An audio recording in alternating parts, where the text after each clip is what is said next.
All right. Hi, everyone. Good evening and welcome to tonight's program with Landis Hudson, Executive Director of Maine Rivers, who is here to tell us all about Maine Rivers and what it takes to restore river health. I'm Brenda Harrington, Program Librarian at the Belfast Free Library, and I want to thank you all for joining us. We are pleased to continue to co-sponsor these programs with the Belfast Bay Watershed Coalition and glad we've been able to do so remotely. Again, I want to remind you all to keep your mics muted and to let you know that there will be a Q&A after the program. So please type your questions into the chat box and I will read them to Landis at the end. I want to remind you also that the program is being recorded and will be uploaded to the library's YouTube page probably by tomorrow. Next, I will turn the mic over to Tom King, board member for the Belfast Bay Watershed Coalition, for updates and to introduce tonight's speaker. All right, Tom. Thank you, Brenda, and thank the Belfast Free Library for co-hosting this with this. As Brenda said, I am a board member of the Belfast Bay Watershed Coalition.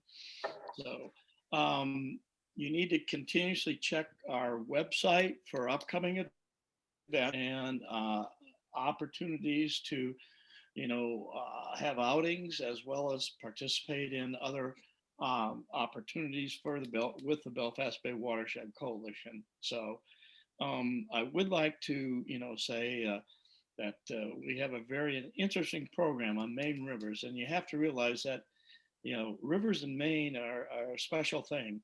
And we really take it for granted sometimes. We have some terrific rivers, a great resource. Unfortunately, so many of them were used to create power and create, grinding of corn and sawmills, and the dams that on our rivers have caused some issues with us. But Landis Hudson is here to tell us all about, our Maine rivers today. And she works out of Yarmouth for the Maine Rivers organization. She's been with them since 2008, and she's originally from Alaska. She's been transported here to Maine, and she hasn't gone back to Alaska. So there's something here in Maine she likes. I don't know what it is, but with no further more information I can give you about Landis, she's going to tell you all about our rivers. And she's going to tell you about rivers from, all the way from the St. Croix to the York. And that's quite a span of rivers. Go ahead, Landis. Great, thanks, Tom and Brenda. I really appreciate the invitation. Even though it'd be a lot nicer to be in Belfast, it's I guess one of the few benefits of this strange period in time when we're also familiar with Zoom. So thanks for having me. I am not really sure that I'm going to tell you everything there is to be said about rivers, but what I intend to do is give you a little overview of the organization that I work for, and then talk about some of the challenges and opportunities to rivers throughout the state of Maine, throughout New England and beyond, and then talk to you about a restoration project that I'm working on, and try to plant some ideas for things in your world. So I do work for Maine Rivers. We are a nonprofit, a 501c3 organization. We are a tiny organization. I'm actually the only full-time staff person, but I have a board of 10 people. So we operate really as an internal and an external organization. We do a lot of kind of behind the scenes advocacy work that is policy oriented and relates to some of the frankly complicated laws and policies that relate to rivers, dams, fish, and fish passage. We also do a lot of outreach advocacy, and we have a large and ambitious restoration project that we're working on that I'm going to talk about in the town of Vassalboro and China. So the reason that I like to start with this image of the river, this is actually a sad little alewife being hauled away, is because while we think of rivers as obviously being water and having miles and miles, some 32,000 miles of rivers in Maine. It's really the life that our rivers sustain that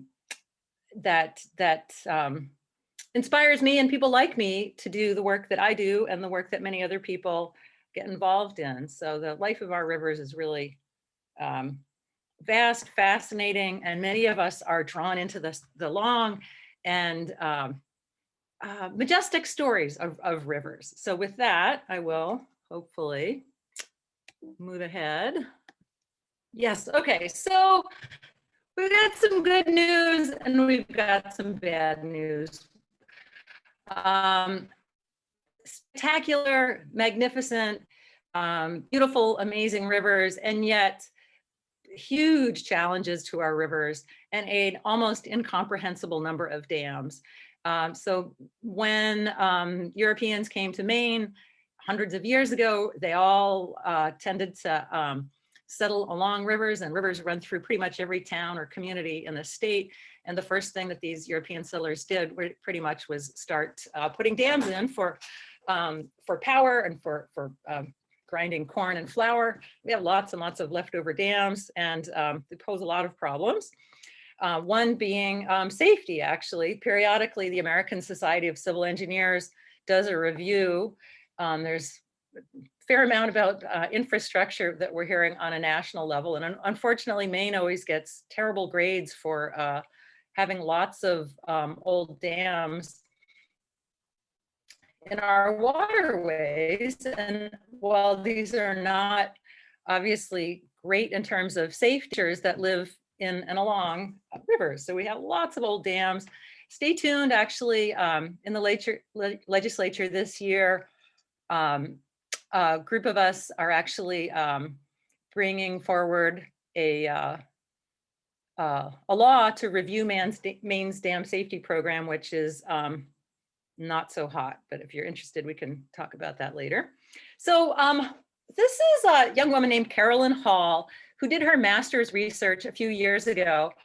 And she looked at dams in Maine, and she did this amazing, I think partly a road trip and then partly a research project, where she went to archives, libraries, probably museums, throughout the state of Maine, and it did an inventory of dams. And what she was really attempting to do was quantify the loss of productivity.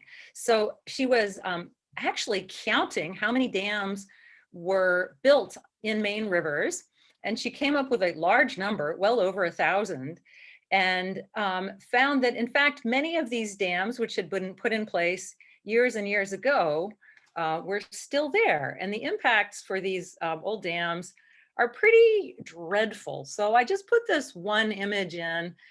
It's not a point I want to belabor too much, but fish passage is a huge challenge for pretty much all of our rivers. As you can imagine, dams pose, in most cases, insurmountable. They create barriers that fish cannot get past. So Maine has 12 species of sea-run fish, including Atlantic salmon, American shad, river herring, which we call alewives, and blueback herring, as well as smelt and 2 sturgeon species.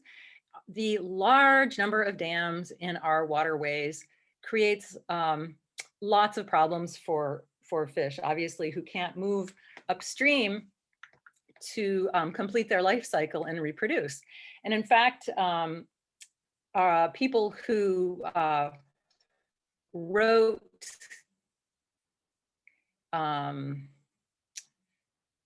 diaries and descriptions of life in Maine in the 1700s and 1800s described rivers in the springtime as running silver, because fish were coming back. River herring were making their way from the ocean, where they live most of their lives, into freshwater systems to spawn. So this is the time of year when we will be seeing native fish coming back in to complete their life cycle to migrate.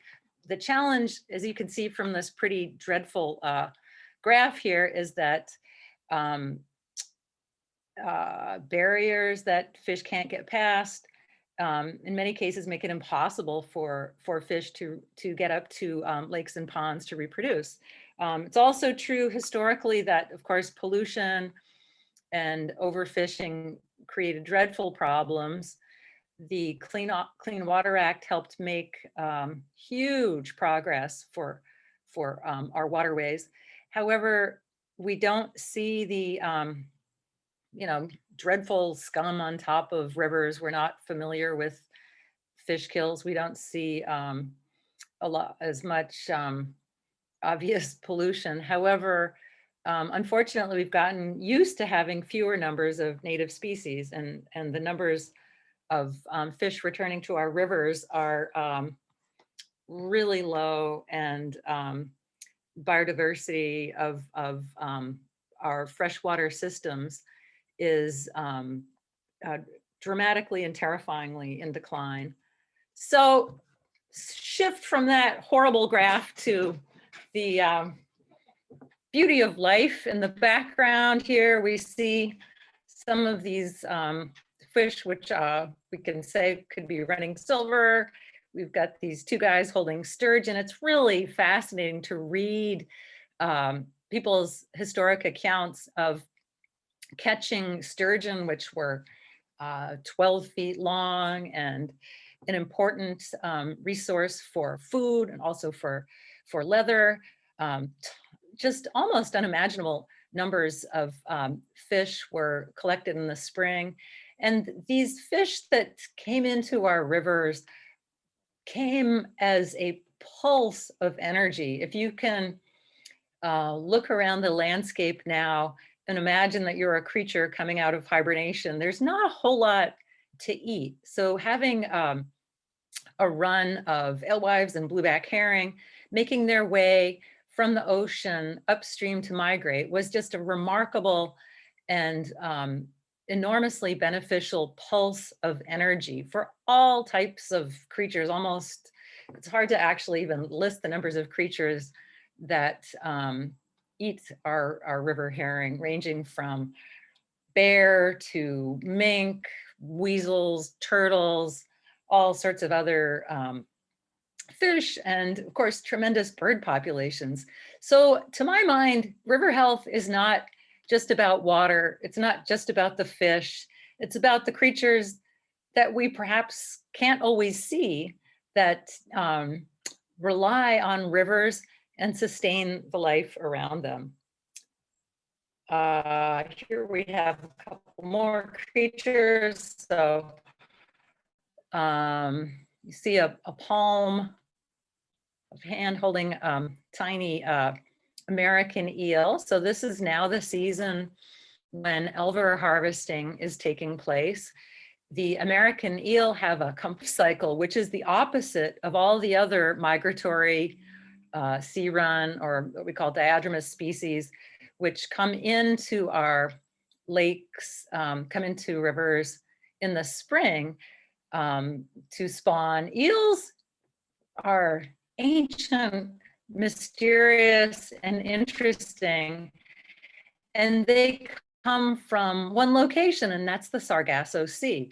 So people are probably seen in the news a couple years ago that there was this kind of wild economy developed as people would be harvesting glass eels, which are, tiny creatures that come to our rivers in the springtime. They essentially float up from the Sargasso Sea and make their way into rivers and streams where they live 10 years, sometimes 20 years, before having to turn around and migrate back out and make their way back down to the Caribbean to complete their life cycle. So there's a lot that we know about these creatures that rely on rivers, but frankly, there's an awful lot that we don't know, that we are learning about them.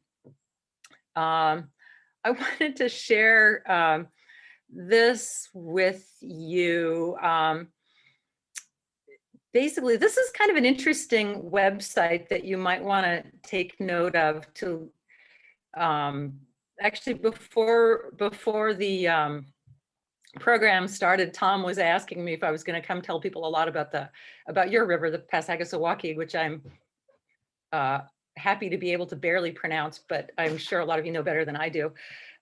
There's been a lot of work in Maine to learn about the challenges and opportunities for improving the connectivity, the connectedness of our waterways. So connectivity refers to the connection of a waterway, and things like road culverts and dams break those connections by creating barriers, and in many cases, complete barriers for creatures, including, brook trout, which some do actually make their way to the ocean, but they require access to habitat, and basically access to good habitat so that they can find their way to cool waters, find their way to mates to reproduce, escape predators.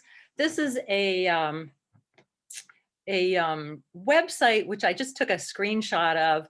It's the Mainstream Habitat Viewer, and it's kind of a cool way to go to places that are familiar to you and see them in a different way.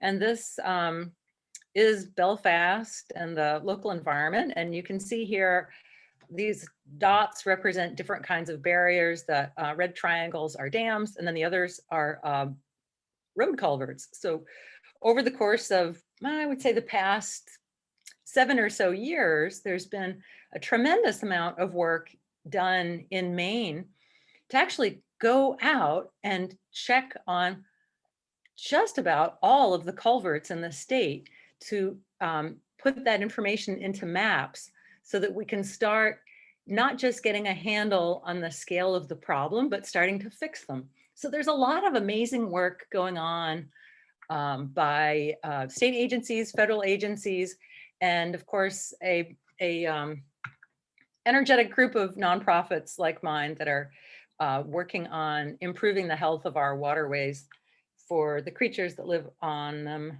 and need to make their way through them. So now I'm going to shift a little bit and talk about part of the world that I have been spending a lot of time thinking about over the past number of years. In 2014, my board of directors decided that it was time to essentially refocus some energy on the Kennebec. The Kennebec is where river restoration, I think you could say it certainly started in Maine. And with the removal of the Edwards Dam a little over 20 years ago, it really put the idea of river restoration, I would say, on the map nationally and perhaps internationally. So the Edwards Dam, as probably many or most of you know, located in Augusta. And it was really a landmark process that eventually had that dam removed.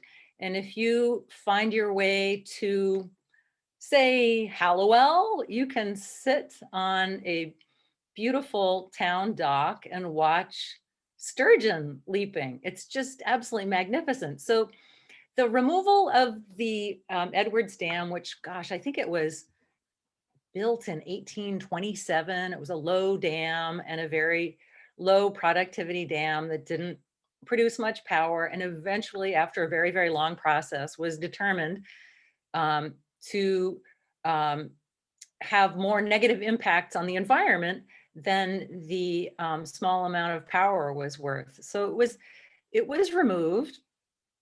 And that became part of the absolutely remarkable story of the resurgence of the Kennebec. I think it's fair to say that the Penobscot River and the work done removing dams and restoring habitat in that watershed, amazing and impressive, kind of shifted some of our state's attention toward that. And in 2014, my organization, Maine Rivers, decided to organize a conference on the Kennebec. So we did, and it was held in Waterville. It was a day-long conference. And one of the things we focused on were 4 main stem dams, which essentially, can you guys see my cursor? Maybe not. Well, anyhow, you can see Yeah, the yes, I can see okay. it, yes. Okay, so there are 4 main stem dams here. And so a fish coming up from the ocean can make their way all the way up to here, to the Lockwood Dam. However, the best spawning habitat for salmon is in the Sandy River, which is a more northern section. And unfortunately, 4 dams are impassable for salmon and other migratory species. So that was a focus of ours in 2014. One of the other places that we became interested in is this section down here, which is China Lake and a small series of dams there. So I mentioned this conference because we were focused on the main stem dams, 4 of them, starting with Lockwood, and they are now in the news more, quite a bit more, and we may talk about that a bit as well tonight. So the China Lake dams, there we go, have been of interest to my organization because we were aware that there was a large amount of habitat that could be accessible to alewives, a very large lake, China Lake, with only 6 dams between them on the China Lake outlet. So these are the 6 dams here, and starting in 2014, we focused on either removing them or installing technical fishways. And just about 1 a year, we've been working on. First, we removed the Massey Dam, and then the Lombard Dam, and then we installed a technical fishway at the Ladd Dam, and then the Box Mill Dam. And then this coming summer, we have 1 more small dam removal and another technical fishway. And I'm saying this fairly quickly, but each project is just a colossal undertaking. So we've worked with a large number of partners and different dam owners, different scenarios. And this has been a really pretty amazing project that we've taken on. It's not a salmon project, it's an alewife project. And we expect to be able to bring back an annual run of nearly 1 million adult alewives, which can make their way from the ocean up through Mary Meeting Bay, past where the Edwards Dam was located, past where the Fort Halifax Dam was located, and into the outlet of the China Lake stream, which gets into the Sebasticook. So this has been a project of ours, and historically accessible to alewives and eels, large water body. And I'm going to talk to you a little bit about some of the challenges that we've run into. Why are these kind of projects difficult? We know the value.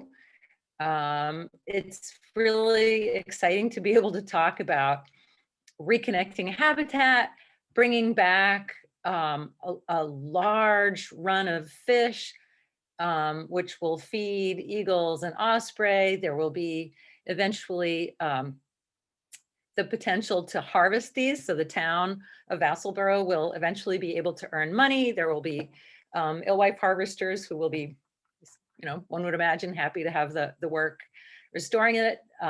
They will be able to sell those fish to lobstermen, and that's surely better than purchasing bait from somewhere else. But it's really, really difficult to get people to think about what it takes to restore a river or a stream.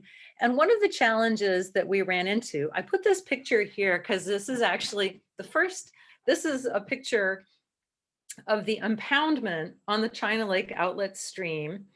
And this is kind of people's idealized view of the impoundment. So underneath that building is an old dam. And I think many people kind of had this rosy, beautiful view that it was always wonderful there. And people were afraid that if we removed the dam, you would have a giant mud flat. So one of the things we often run into when we're talking about dams and dam removals is what I sometimes jokingly call fear of the muddy trickle. There's always this idea that if you take out a dam, what you're going to end up with is nothing. And this is kind of the image in somebody's mind of how terrible it will be. This is actually a drawdown that we did before the removal of the second small dam. And what we had to do here was measure the amount of sediment. So dam removals don't just happen because they're a good idea.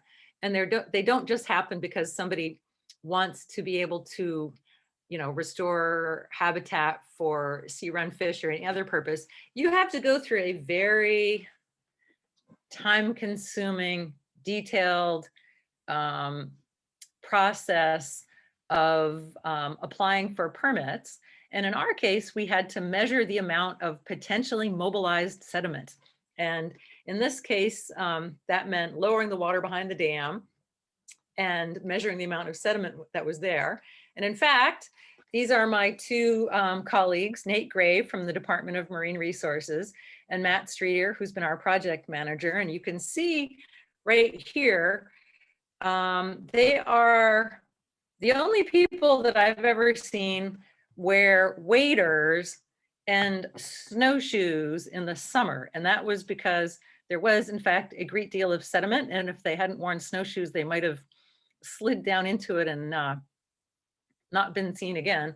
So the challenge is that people imagine that if you remove a dam, you'll have a giant mud flat forever and ever, when in fact, you don't have that. This area is the first dam removal, and you can see this area right here is where it was flooded, where it was where the dam held back the water and it was impounded. So actually, in this particular case, we drew down the water for most of a year before the dam was removed. And within a few weeks, the stream banks, which had been submerged for actually hundreds of years, had turned green and started to come back to life. And we did that partly so the stream banks would be stabilized by having roots grow into them, and the sediment wouldn't tend to move into the stream as much. We've done a lot of work with stream banks where we've removed these dams to bring back native species and make sure that we don't have invasive plants coming in. So that's been an area where we've learned a lot. We've also brought in 5th and 6th graders to come plant trees along the stream banks. And they've been really, it's been really fun having them come out into the field to learn about this and work with us. So this is another view of the stream banks. This was, you can see here, this area was all underwater, and it was kind of a yucky green mill pond for many, many years. In fact, when we drew down the water behind the dam, we found stumps of trees, which had probably been there since the colonial era. So this was a very, very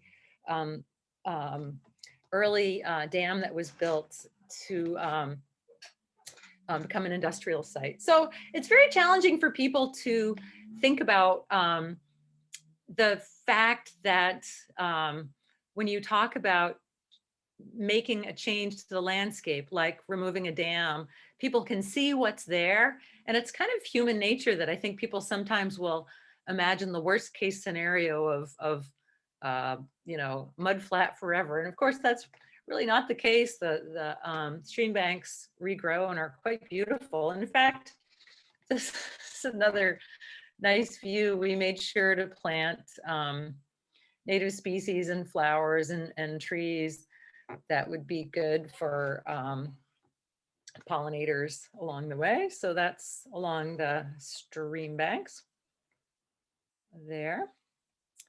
And one of the challenges that I run into in the kind of work that I do is to think about and talk to people about the idea of a dam removal versus installing a technical fishway.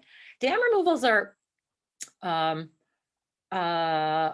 to be a lot more controversial, but they really do bring back a level of ecological function that you can't really get in really any other way. So dams, what they tend to do, or they stop water, they create kind of an unnatural lake, which warms up the water.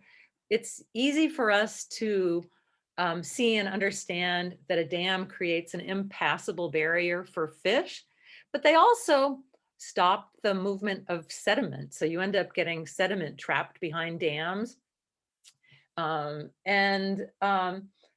They actually cause flooding. So people have a hard time when you talk to them about dam removals. People are worried that if you take out a dam, it will create flooding, when actually having the structure there there are, I can't think of any flood control dams in the state of Maine. If anything, they typically create more problems. But there are lots of situations where it's impossible to remove a dam for lots of different reasons. And that's when you have to get into the realm of installing a technical fishway, or what people sometimes call fish ladders. So this is the Ladd Dam in Vassalboro, which is right next to the gigantic old American woolen mill, which is an astonishing, used to be, I think, the largest woolen mill in Maine for a while. But of course, that industry is long gone. So the stream was diverted, changed significantly by people who lived along it. And these old non-hydropower dams have been there for years and years. This one was owned by a local guy named Ray Breton, and he had essentially cleaned up the area and made it a recreational area for kids. And he did not want the dam to be gone because kids would boat there, and he realized that it was important. Kids in this town have no access there, even though China Lake is nearby, there's no public swimming area there. So we embarked on the gigantic undertaking involving building a technical fishway. So these are two views of, this is the Ladd Dam here, same thing right here. This section right there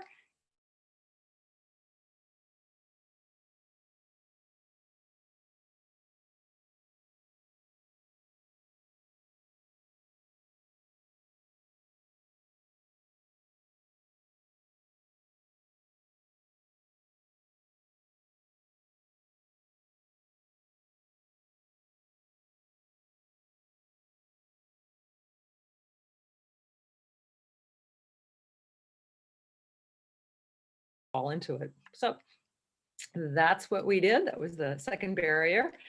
And last summer, which seems like a combination of 20 minutes ago and a million years ago, which is kind of life during COVID, we were able to work on this first barrier, which was the Box Mill Dam. You can see the remnants of the old dam are still there.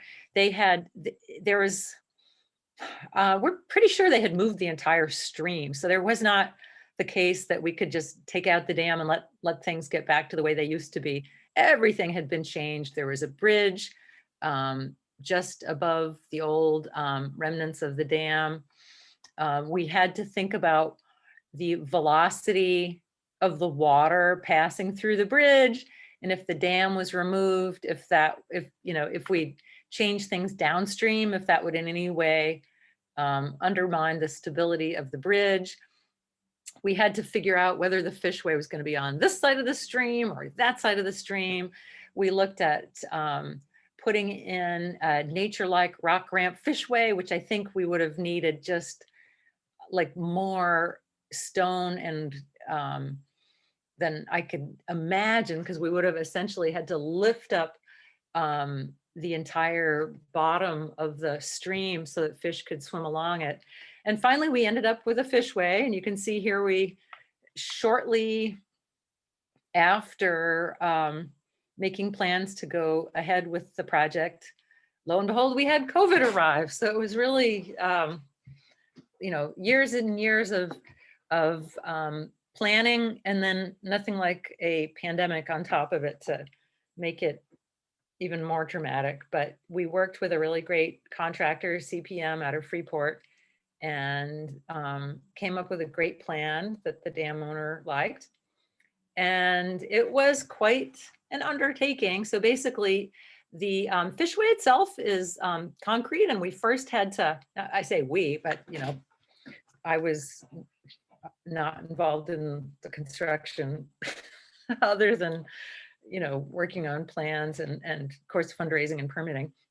But what you see here in this top picture, they had to build out of wood, essentially a form to pour the concrete into. And so that was a huge undertaking. And here we can see the bridge again. It's a very, very large structure that was put in place. And there was a huge aesthetic angle to it as well. Since this is next to the old American woolen mill, people are used to coming down to the stream and having their high school pictures taken and having their wedding pictures taken. So our dam owner was really eager to make sure that this fishway kind of fit in and looked good and would be nice and was really pleasing. So this is Ray right here. He's our dam owner. This is Nate Gray from the Department of Marine Resources, Matt Streeter, who's our project manager, and that's me. So there we are, checking things out. And this is pretty much what it looks like. So this is the tiniest corner of the mill. Trust me, it's huge, really, really, really big old mill. And we wanted the fishway to really look like it matched. So we ended up actually dyeing the concrete so that it was a bit darker. I cannot tell you how many conversations we had about even just that one tiny aspect to it. We made sure to build handrails along the way so that people could come down and have a look at it. We had to check on the drainage. Oops, I guess I bopped ahead. So can I go back? Yeah, so lots of work, but we really wanted to make it a place where people would be proud. And it's really fun because kids who were involved in the planting work hikes over, and our dam owner, believe it or not, we had to connect brides who would have their wedding picture taken here with rubber duckies, because every September there's a double dam duck derby. People float rubber ducks down from one dam to the other. And we had to make sure that there was going to be enough water flowing through it to please our dam owner. So there were lots and lots of parts to it, not to mention the pandemic. So it was very, has kept us busy for a long time, but we're looking forward to celebrating it. So one of the other things that worked out really well for us on this project was that the town of Attleboro luckily had experience in Alewife restoration at Weber Pond. So this is another nearby area where a much smaller restoration, but nonetheless, many, many details and challenges had taken place. So they were familiar with the idea of putting in a fishway. In this case, it was an Alaskan steep pass. This guy's actually harvesting alewives, which are going to be sent to Haiti. Some of them are sold for lobster bait. Some of them are sent out of the country. These are our 5th graders. Here they are doing alewife yoga poses. I asked them to do what they thought an alewife yoga pose would look like. Other guys are naming the trees, which they're planting along. And we had them come out to learn about all sorts of things, from the values of free-flowing waters and why free-flowing water is better for insects and why that's healthier for birds. what the connections are between the lake and the stream and the ocean. So many interesting things to bring kids into. And hopefully there will be opportunities for them to study the restoration as it goes on over the coming years. This has been a gigantic project with many partners ranging from the local lake association, 2 towns, a land trust, Fish and Wildlife Service, and RCS. This is only a partial list of funding entities. Each site, and we've had the Box Mill site, the Ladd site, Lombard and Massey, each has been its own project, and each has had its own complete, complicated mix of funding. And I'm going to talk just a little bit about some of the other restoration opportunities and challenges in the state, and then I guess we'll open it up for questions. So Cobbessy Stream, shifting away from restoration work that's been completed. These are volunteers in Gardner who are at the first dam on Cobbessy Stream. Cobbessy has a series of lakes that people have mapped out and found could be enormously productive for alewives. However, there's a series of dams, starting with this one lower dam, which sadly serves absolutely no purpose, but poses, as you can imagine, a complete barrier for incoming fish. So these 2 guys are volunteers with a local group called Upstream, which is led by a creative and magnificent art teacher who's been inspiring kids and community members to think about and advocate for restoring fish passage in the Cobbessy system. Tina Wood is her name, and she's got interesting history going back. I think some of her ancestors lived in Gardner or Winthrop many, many years ago. So these folks are working on restoration efforts there. And I could talk a lot more about that. I live in Yarmouth, and sadly Yarmouth has 2 dams that have broken fishways on them. The Royal River is a small watershed, and like many rivers in certainly Maine and certainly southern Maine, people put a bazillion dams in, and there are only 2 of them left. But getting people to figure out what to do has been a long, ongoing project. On the left, you see a volunteer who is measuring the second dam, which, as you can see, is basically just pieces of granite that's been there for generations. On the right is a location where there used to be a dam. So there were many, many dams. Now there are just 2.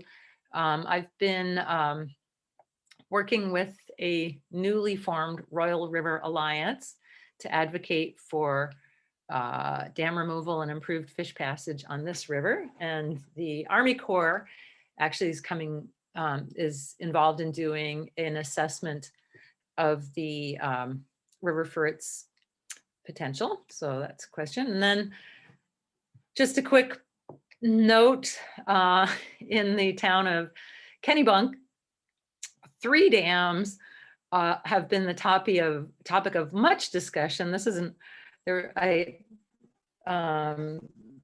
screenshot an article from the Portland Press Herald from 2013 saying the Mouse River dams were at a turning point. Well, it's been a slow turn. They're still at that turning point, and it's obviously several years later. Those 3 dams were owned by the Kennebec Light and Power District, which determined that they had not enough value for producing power, and the KLPD did not want to relicense them. So the challenge has been what to do with these 3 dams. And the KLPD is now in a process of surrendering them through FERC, and my organization, along with the local Mouseman Kennebec Rivers Alliance, is advocating for dam removal as the best alternative with potential for fish passage. But it's challenging project there. So here we have Governor Mills with Commissioner Judy Camuso, who is the head of Inland Fisheries and Wildlife on the left, and Commissioner Patrick Kelleher, who's the Commissioner of the Department of Marine Resources. This is at Weber Pond. I guess it was 2 years ago, where the governor came out to see the Elwife run, which was really fun. Luckily, she likes fishing, and I gather has an interest in fly fishing. On the right, you can see the, this is a screenshot of a document, the Kennebec River Management Plan, which the Department of Marine Resources put out last December. And this has been in the news quite a bit. And this relates back to those 4 dams that I mentioned, starting in Waterville, going up to Skowhegan. And basically our state agency is advocating to have performance standards so that Atlantic salmon are not allowed to completely become extirpated and disappear from the Kennebec. And it's a challenging situation. Brookfield is a very, very large company based in Toronto. They own the 4 dams. And since the time of that conference in 2014, I have seen unimaginable amounts of documents submitted to FERC relating to fish passage and the legal questions. I have not seen any actual improved fish passage. I have not seen any indication of improving situations in the river for the fish. And that's now coming up for further discussion. I'd be happy to answer questions if people are interested. So this is my last image, and these are kids in Vassalboro, right next to where we put in the first fishway. And actually, this is a couple of years ago, so all these kids are a bit older. And the projects that I get involved with, they are slow. It takes a really long time to deal with fish passage problems. To remove a dam is usually the healthiest thing you can do for a river. There are many cases where we can't do that, where we have to install technical fishways, and that's better than nothing. It takes a really, really long time. These kids are holding prints that they made. One is an eel, others are prints of alewives. And it took years and years and years, generations, to fill up our rivers with the numbers of dams that we have today. And to my mind, the reason that my organization and many, many others takes on these challenging and long, slow projects to improve the health of our rivers, to bring back sea-run fish, to allow our rivers to run silver again, is for these generations. It's for the upcoming kids.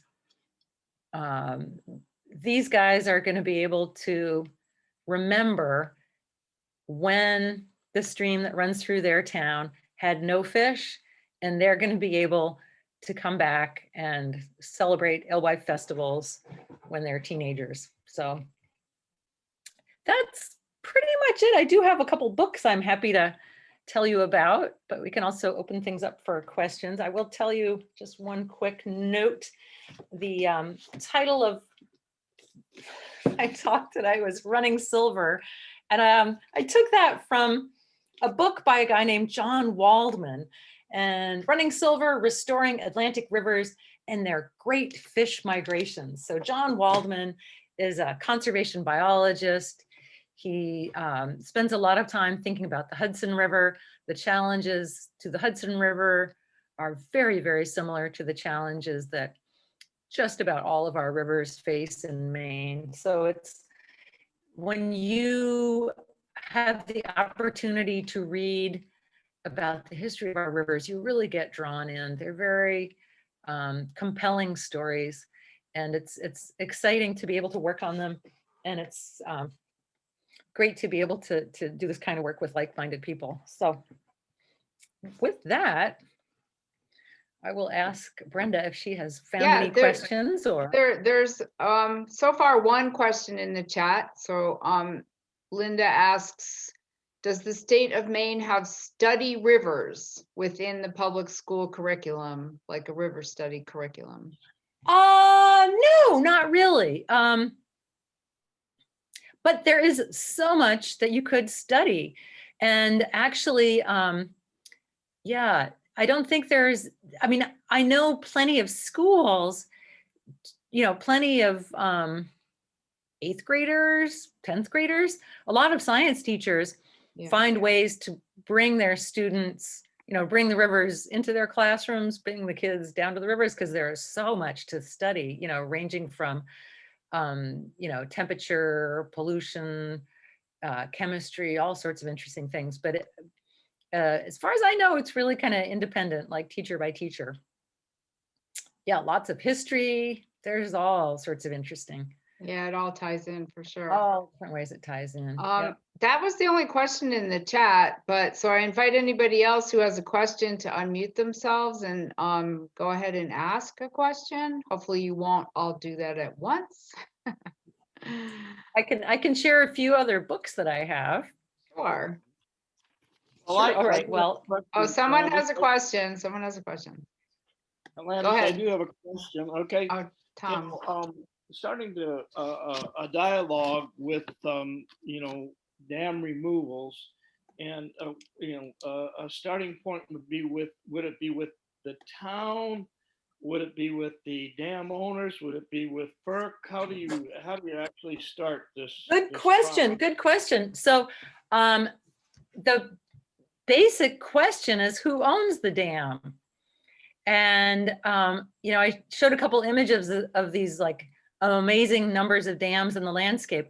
There are really not that many dams that produce power. I think it's about 114, something like that. So those are dams that are regulated as energy producing dams, regulated by the Federal Energy Regulatory Commission. A relatively small number of dams produce power. And then we have hundreds and hundreds of other dams that don't produce power. Some of those are owned by towns. For instance, the two that I pointed to or mentioned, owned by the town of Yarmouth. Those 3 that I mentioned in Kennebec on the Mousom River, they are owned by this quasi-municipal. It's not the town, it's like another quasi-municipal entity. So the way to really start it is to think about or find out who owns the dam and figure out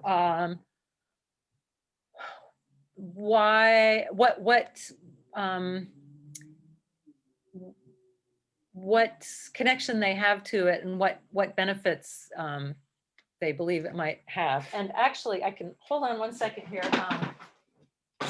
A number of years ago,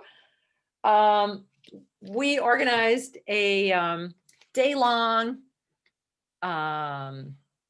seminar on removing small dams in Maine. And what I pulled out of my files is this manual that we put together, which you can find all the parts to it on the website, our website, which is mainrivers.org. So the first part is really to figure out, who owns the dam and what value it has to them. And So if somebody owns the dam and they are up for relicensing by FERC and they do not obtain the relicense, for whatever reason FERC is denying them, what is the benefit to them to have the dam? There might be no benefit, in fact. So if they are not interested in producing power, they might not be interested in owning it. So this is a situation we have here, and again in Belfast, not on the Passamaquoddy, but on the Goose River. Right. And the Goose River, just recently, the power company that owned them went up for FERC renewal, and did not receive renewal without, I'm sure there were some stipulations for them to get the renewal. And I think, they were probably talking about fish passage. So they, which is expensive. So how, I mean, again, you would go back to the dam owners and ask them about, removal, or where they stand with the whole situation. Right, yeah. So going through, I would say just about any process with FERC is a complicated process. And I think, yeah, on the Goose River, I think there were a whole bunch of different issues ranging from, safety plans to, it takes a lot of time, energy, and money to relicense a dam. So, yeah, starting a conversation about what it would take to remove the dam if the dam goes through a surrender process. One would think that would be a good time to bring that up. However, it's you quickly move to kind of practical questions of, if people decide that they want to remove a dam, how do you do it? And certainly a part of getting it done is the funding part. And from what I've seen with federal funding for dam removals, you often can't get, there's usually a stipulation saying that the funding is not being used for a situation where the dam removal is required. So you want to make a plan before you get to that point, because that would only make it more difficult in terms of getting the funding together. Excuse me, Landis, your slideshow ended. Can you stop sharing your screen? Because all we're seeing is a black screen. There, Oh, nice. now Hey, we can, look at now that. we can see people, or people's names anyway. That seems more cozy. All right, Oh, so wonderful. I have another question from Diane. If DMR's recommendations to remove at least 2 Kennebec dams, could you describe the process that follows with FERC, et cetera? Oh, yes. I will try. Okay, first I will show you. This is the most recent management plan that the Department of Marine Resources put out for public comment. So it's a serious document put together by serious people. It's yeah, some 48 pages long. And as actually one of the elected officials in the city of Waterville said, it's a management document by scientists. So it's not a fluff piece by any means. And basically what this document does, it describes, some of the history of the river and the requirements for sea run fish. And it does recommend dam removals, but the Department of Marine Resources, the state is not in a to be able to say, Brookfield, you own these dams, you have to remove them. The state can't do that. What they can do is say, in order to have a viable population, a self-sustaining run of Atlantic salmon and other fish, you need to have these numbers of fish get past the dams. And we now know through looking at different parts of the state that for American shad and for Atlantic salmon, fish passage is getting past numerous technical fishways, fish ladders, is just not viable. So what the state is essentially saying is, in this management plan, that the Department of Marine Resources is saying, the Kennebec is important, fish passage is important, we don't want Atlantic salmon to go extinct here, and we want to be on the record as saying that. So they can't, the state can't require a dam removal, but they can make clear the level of numbers of fish that would be required to be viable, if that makes sense. So the process is complicated, extremely complicated, because we have the Department of Marine Resources, and then we have FERC, which is the federal entity, and the Department of Marine Resources put this plan out at the very, very end of December, and they got lots and lots of public comment. And I hope that some of the people that I see here on my Zoom screen would have commented on that, because it was it's really pretty great that we have a time when our natural resource agencies are able to really advocate for rivers and take on challenges related to climate change and set expectations for our rivers. But it's complicated because there are 4 dams. There's an endangered species aspect to it. And then the 4 dams, even though they have one owner, they are not going through relicensing at the same time. So it becomes like a total, a series of like puzzles on top of puzzles to make sense of the procedural parts of it. If there was a simple question, I'm not sure I answered it. It's not a simple answer. I mean, to my mind, it's really great that the state has put together the management plan. However, lawyers for Brookfield that own the 4 dams, I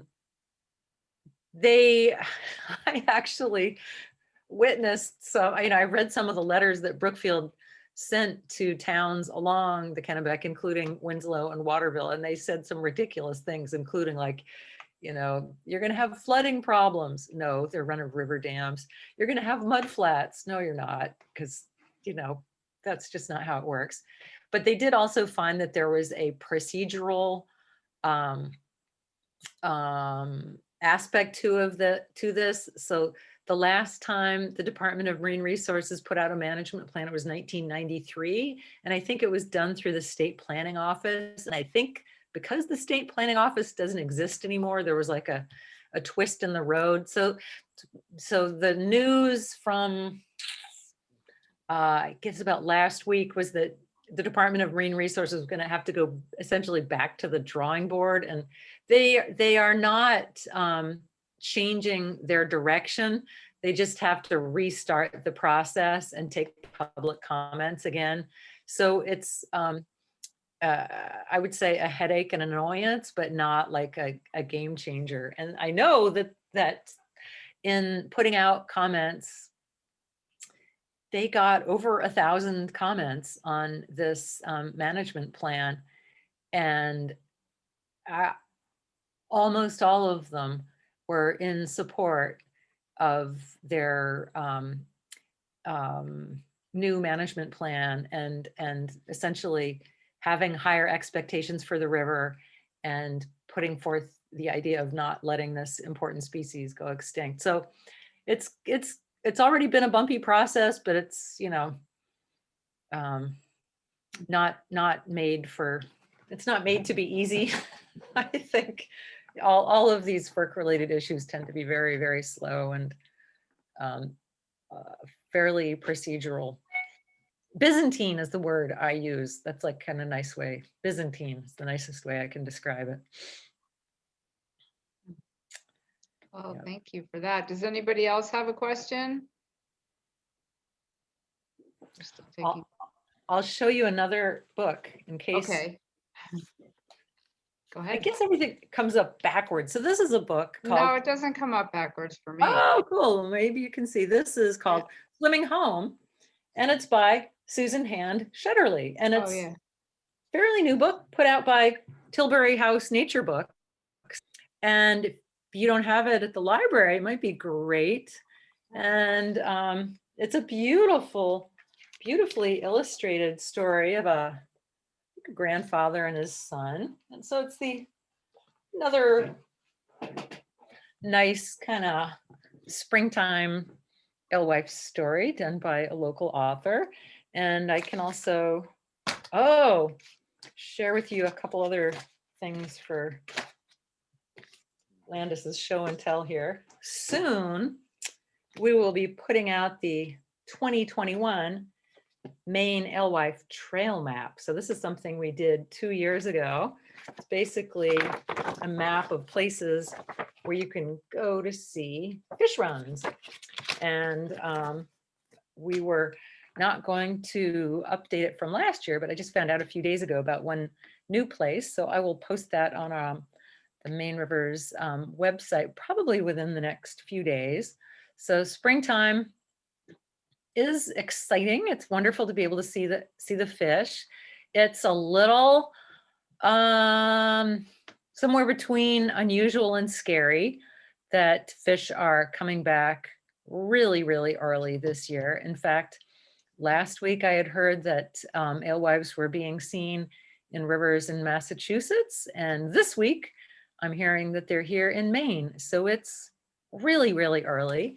And that's partly because of temperature. So the fish are responding to water temperature. And it may also be related to the fact that our water levels are so low because we didn't have much precipitation this winter. So it's going to be potentially an early year for fish moving into our streams, but it's inspiring to be able to see them. There are a number of places around the state where you can do that. Another book, Show and Tell, From the Mountains to the Sea. This book was put out by Island Port Press by Peter Taylor, and it's about the Penobscot Restoration Project. And it's a beautiful book, beautifully designed, beautiful pictures, and of course, a magnificent story about a restoration project, which is so important to the Penobscot Indian Nation. And I think to people throughout the world who've been reading about it. It's a really inspiring and wonderful story, and also makes a lovely book. Yeah, cool. We had a program about that last month or 2 months ago. Yeah, it was last month. Great. Yeah, so that's a good thing. There's lots of good stuff going on. And if nobody else has a question, I would just like to thank you very much, Landis, for the program. You're welcome. Tom, do you have something? No? No, Oh. thank you, Landis. Very great job. A lot of information, a lot of good information. Yeah, Lot of thank information. you. Thank you for your work. Appreciate it. Yep. Sorry, I'm not there in Belfast. You guys are lucky to be there. So I see David Greeley, I see Charlotte and Nice. Brian. So nice to see you guys and enjoy the spring, and hopefully we'll be out and about in a more familiar way soon. That's right. All right. Thank you very much, Linda.